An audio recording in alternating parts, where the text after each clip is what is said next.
क्या आप भी उत्तर प्रदेश पुलिस एग्जाम की तैयारी कर रहे हो? क्या आपका भी उत्तर प्रदेश पुलिस का एग्जाम है और आप भी उस एग्जाम में अपना जो स्कोर है उसको बढ़ाना चाहते हो और जीके जीएस के पोर्शन को बहुत ही अच्छा करना चाहते हो, तो यह वीडियो बनी है मात्र आपके लिए। आज के जो क्वेश्चन है सारे सिलेक्टेड क्वेश्चन है जो कहीं ना कहीं पिछले एग्जामों में पूछे गए हैं, तो महत्वपूर्ण क्वेश्चन होने वाले हैं, तो वीडियो को पूरा और ध्यान से जरूर देखिएगा।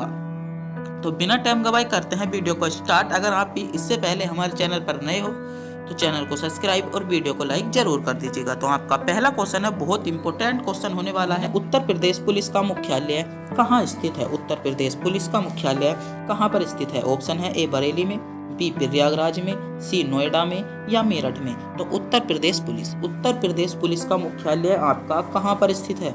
तो उत्तर प्रदेश पुलिस का मुख्यालय जल्दी से जल्दी बताइएगा कहाँ पर स्थित है। उत्तर प्रदेश पुलिस का मुख्यालय तो कहाँ पर स्थित है?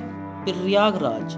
बी विकल्प आपका करेक्ट जवाब हो जाएगा। उत्तर प्रदेश पुलिस का मुख्यालय प्रयागराज में स्थित है, तो बी विकल्प आपका सही जवाब होगा। आपका अगला क्वेश्चन है, उत्तराखंड किस वर्ष अस्तित्व में आया? उत्तराखंड किस वर्ष अस्तित्व में आया? ऑप्शन है 2000 में, बी 1991 में, 2016 में या 2011 में। तो आपसे क्वेश्चन में पूछा गया है, महत्वपूर्ण क्वेश्चन है, तो जल्दी से जल्दी कमेंट बॉक्स में बताइएगा उत्तर प्रदेश किस वर्ष अस्तित्व में आया? उत्तर प्रदेश किस वर्ष अस्तित्व में आया? तो उत्तर प्रदेश आपका किस वर्ष अस्तित्व में आया था? 2000 में। तो ए विकल्प आपका सही जवाब होगा। क्या ए विकल्प आपका बिल्कुल करेक्ट जवाब हो जाता है। आपका अगला क्वेश्चन है, बनारस होली के साथ खेली जाती है। बनारस होली किसके साथ खेली जाती है? ऑप्शन है टमाटर के साथ, बी दूध के साथ, पत्थर के साथ या डंडे के साथ। तो बनारस होली किसके साथ खेली जाती है? डंडे के साथ खेली जाती है, तो डी विकल्प आपका करेक्ट जवाब हो जाएगा।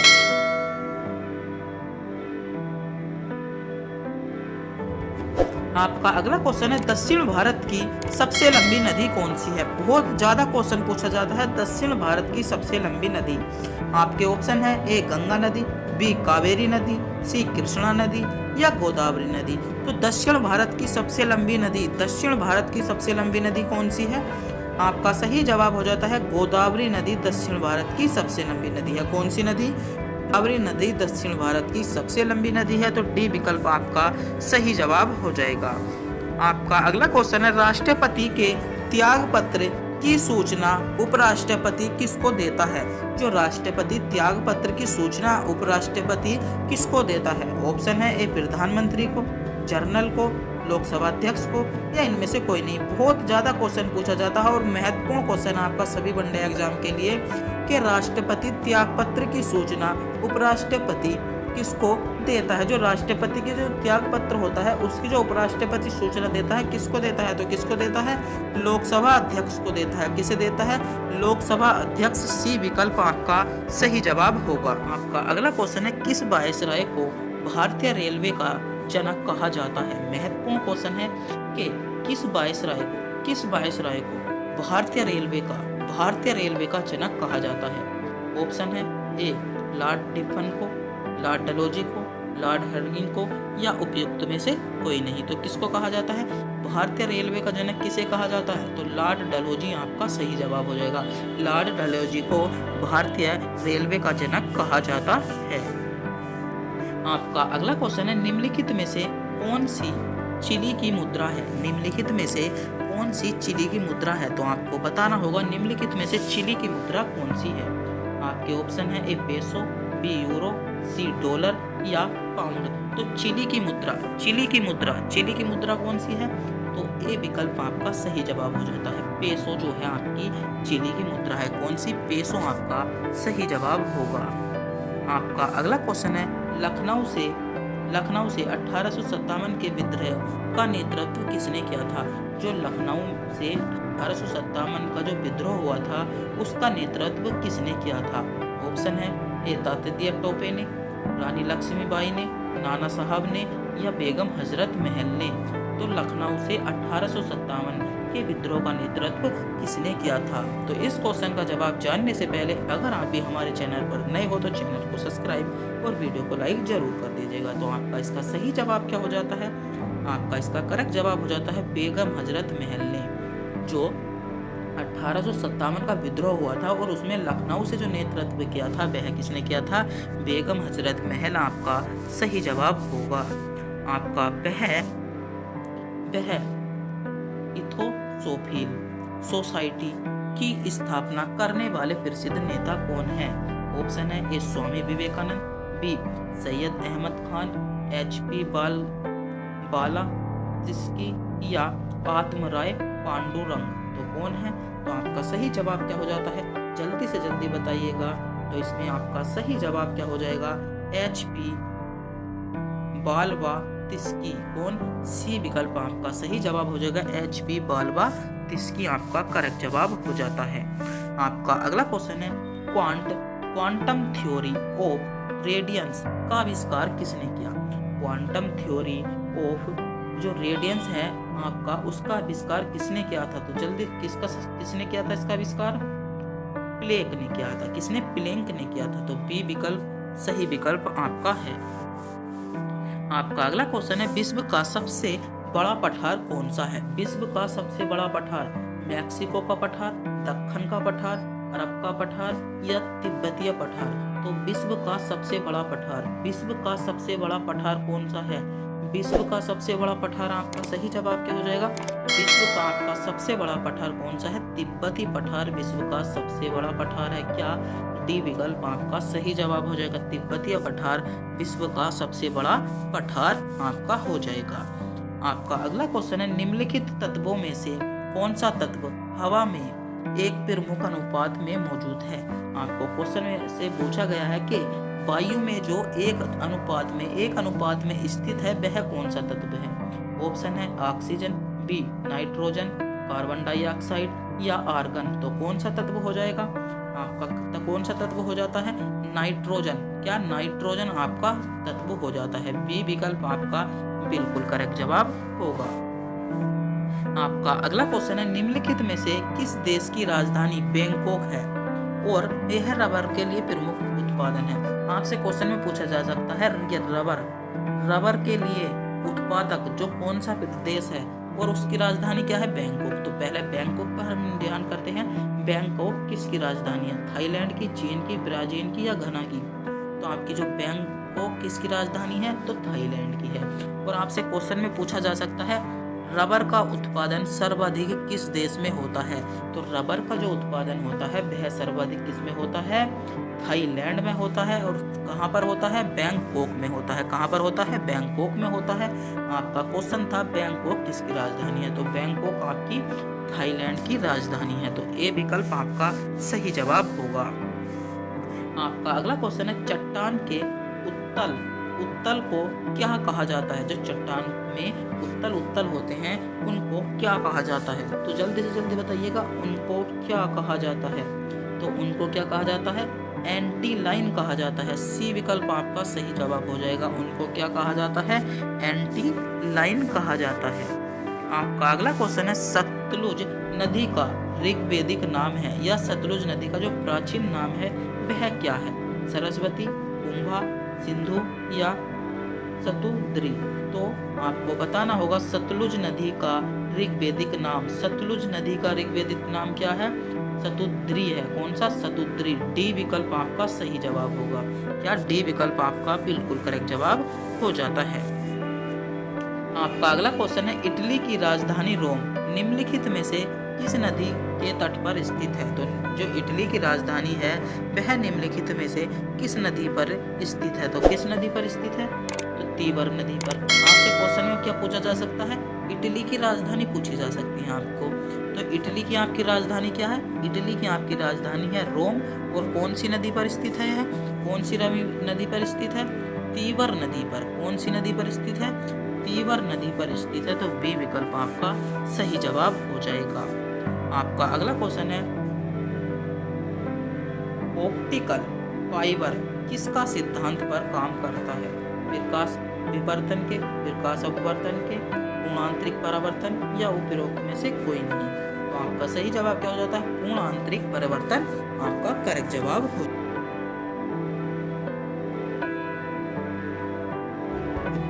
आपका अगला क्वेश्चन है उत्तर प्रदेश का एक प्रसिद्ध लोकगीत है? उत्तर प्रदेश का एक प्रसिद्ध लोकगीत है। ऑप्शन है ए मांग, बी कजरी, सी बोल या बोली।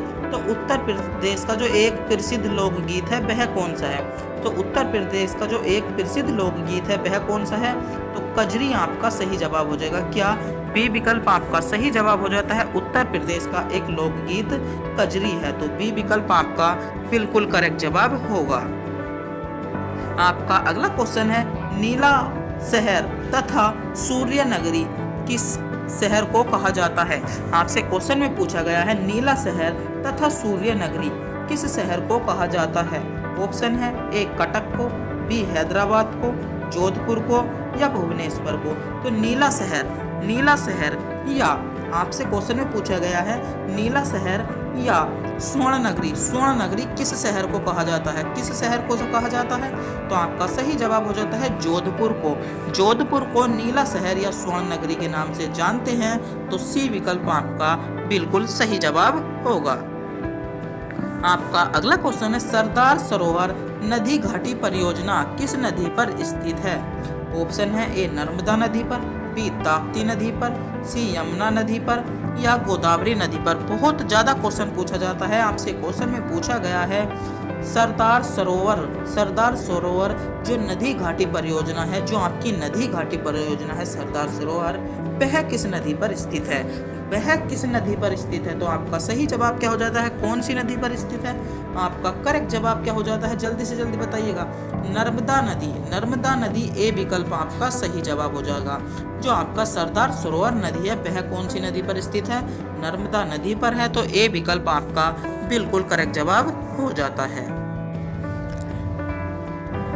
आपका अगला क्वेश्चन है, ऋग्वेदिक काल में जो निश किस अंग का आभूषण था? बहुत ज्यादा क्वेश्चन पूछा जाता है। आपसे क्वेश्चन में पूछा गया है, ऋग्वेदिक काल में जो निश था वह किस अंग का आभूषण था?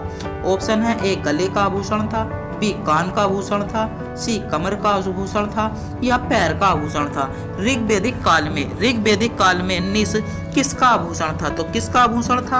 आपका सही जवाब क्या हो जाता है? गले का आभूषण था। तो ए विकल्प आपका बिल्कुल करेक्ट जवाब हो जाएगा। निश आपका गले का आभूषण था। आपका अगला क्वेश्चन है और महत्वपूर्ण क्वेश्चन है। बहुत ज्यादा क्वेश्चन पूछा जाता है एसएससी जीडी के लिए, आपके लिए बहुत महत्वपूर्ण क्वेश्चन है। नेताजी सुभाष चंद्र बोस अंतरराष्ट्रीय हवाई अड्डा कहाँ स्थित है? जो नेताजी सुभाष चंद्र बोस अंतरराष्ट्रीय हवाई अड्डा है वह कहाँ पर स्थित है?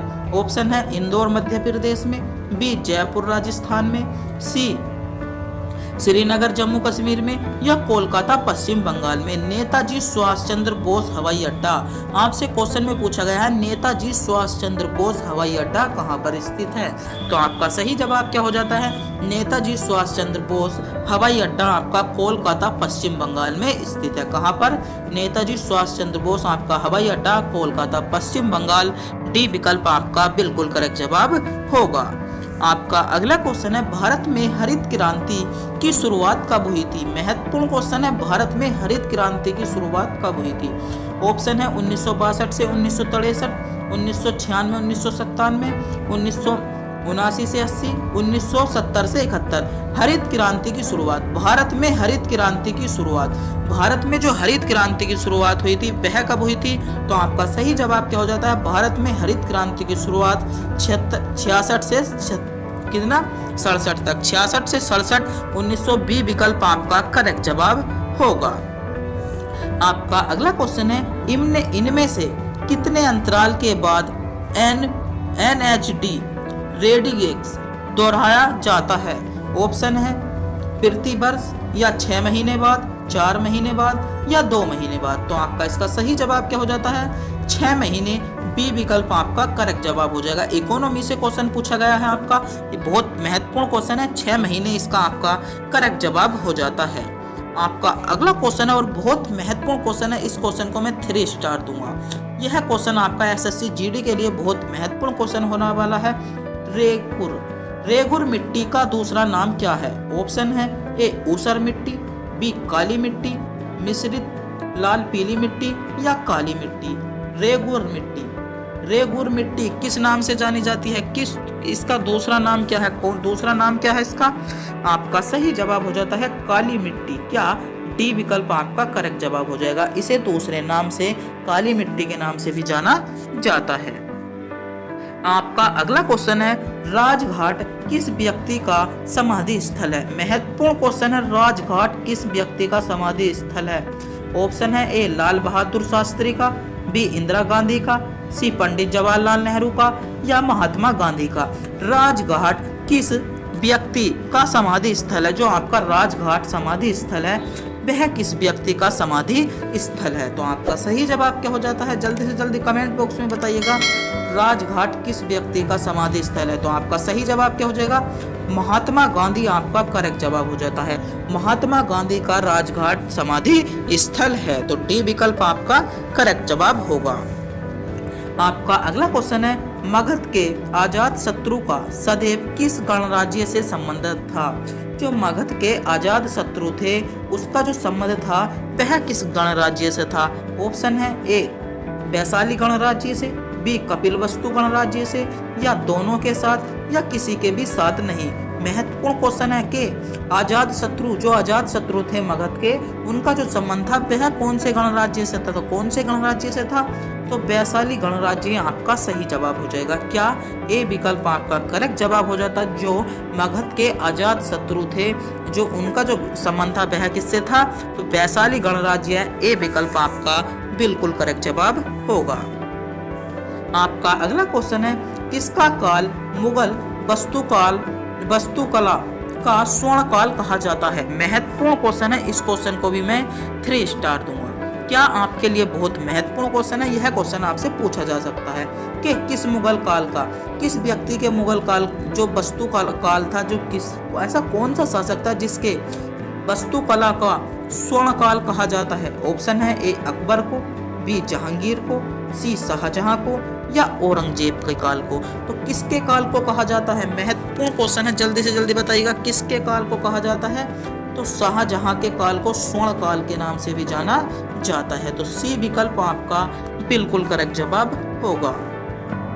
आपका अगला क्वेश्चन है बहुत ज्यादा क्वेश्चन पूछा गया है। इस क्वेश्चन को भी है आपका 3 स्टार देने लायक क्वेश्चन है।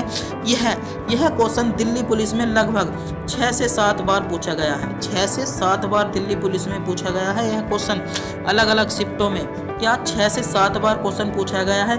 बिहू लोक नृत्य किस राज्य से संबंधित है? बिहू लोक नृत्य किस राज्य से संबंधित है? ऑप्शन है ए असम राज्य से, बी उड़ीसा राज्य से, सी पश्चिम बंगाल राज्य से, या त्रिपुरा राज्य से। जो आपका बिहू लोक नृत्य है वह किस राज्य से संबंधित है? जल्दी से जल्दी बताइएगा। बिहू लोक नृत्य किस राज्य से संबंधित है? तो आपका इसमें सही जवाब क्या हो जाता है? असम राज्य से। असम राज्य से ए विकल्प आपका करेक्ट जवाब हो जाएगा। असम राज्य से बिहू लोक नृत्य संबंधित है। तो ए विकल्प आपका बिल्कुल करेक्ट जवाब हो जाता है। आपका अगला क्वेश्चन है वर्तमान में विश्व में सर्विस सेवा के निर्यात में भारत का योगदान है। ऑप्शन है 2.3%, 2.7%, 3% या 4%। तो कितने प्रतिशत है? तो 2.3%। ए विकल्प आपका करेक्ट जवाब होगा। कितना? 2.3% आपका सही जवाब हो जाता है। आपका अगला क्वेश्चन है और बहुत ज़्यादा महत्वपूर्ण क्वेश्चन है आपके लिए। इस क्वेश्चन को तो आप याद जरूर ही कर लीजिएगा। यह क्वेश्चन तो आपको किसी न किसी शिफ्ट में देखने को मिल ही जाएगा कि संविधान के किस संशोधन ने नीति निर्देशक सिद्धांतों को मौलिक अधिकारों को प्राथमिकता दी थी? कि संविधान के कौन सा ऐसा संविधान संशोधन था जिसने नीति निर्देशक के जो सिद्धांत थे मौलिक अधिकारों को प्राथमिकता दी थी? ऑप्शन है 42वें संविधान संशोधन ने, 44वें संविधान संशोधन ने, 52वें संविधान संशोधन ने, या 39वें संविधान संशोधन ने। तो कौन सा आपका संविधान संशोधन था? जल्दी से जल्दी बताइएगा कौन सा संविधान संशोधन था? तो आपका सही जवाब हो जाता है 42वां संविधान संशोधन। क्या? ए विकल्प आपका करेक्ट जवाब हो जाता है। 42वां संविधान संशोधन आपका सही जवाब हो जाएगा। आपका अगला क्वेश्चन है प्रिज्म से गुजरने पर प्रकाश का कौन सा रंग सबसे अधिक विचलित होता है? यह विचलित को दर्शाता है। जब प्रकाश हम प्रिज्म से गुजारते हैं, जब प्रकाश को प्रिज्म में से गुजारते हैं, यह प्रिज्म है, जब हम इसमें से प्रकाश को गुजारते हैं तो कौन सा रंग ऐसा है जो सबसे नीचे आता है, जो सबसे अधिक विचलित हो जाता है? ऑप्शन है ए श्वेत रंग, बी लाल रंग, बैंगनी रंग या हरा रंग। तो आपका करेक्ट जवाब क्या हो जाता है इसमें? आपका इसमें सही जवाब हो जाता है बैंगनी रंग। बैंगनी रंग सी विकल्प आपका करेक्ट जवाब हो जाएगा। तो आज की वीडियो का यह अंतिम क्वेश्चन था और आज के जो क्वेश्चन थे वे सारे सिलेक्टेड क्वेश्चन थे। अगर आपने भी वीडियो को पूरा देखा होगा तो मैं मानता हूं कि आपको बहुत ज्यादा क्वेश्चन आपके एग्जाम में मिलने वाले हैं। तो एक क्वेश्चन हमने आपको टेस्ट के रूप में दिया गया है। तो आपका क्वेश्चन है कि